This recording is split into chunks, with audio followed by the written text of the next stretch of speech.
So myth number 2 is I'm too much, or my needs are too much. And this isn't just a yoga related thing, but for those of us who have taken a long time to get a diagnosis, or maybe are still trying to get a diagnosis, there's been a lot of medical gaslighting, having an invisible illness. We deal a lot with people just not believing us that we're sick, and we can start to form narratives around that and start to take that on as our reality, that if that's how we're seen by the world, maybe our needs don't matter or they're too much. And going out into the world in so many different environments, we can start to make ourselves smaller, feeling like it's not okay for us to show up authentically. It's not okay for us to have needs that go beyond what normal, healthy people have.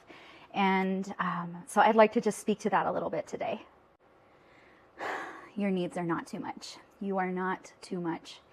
And it's one thing to just say that and say that I'm an inclusive yoga teacher and that I offer variations, but the other thing about being a trauma-sensitive yoga teacher with lived experience in a chronically ill body is that I also understand the importance of needing to undo those narratives. They're not easily undone.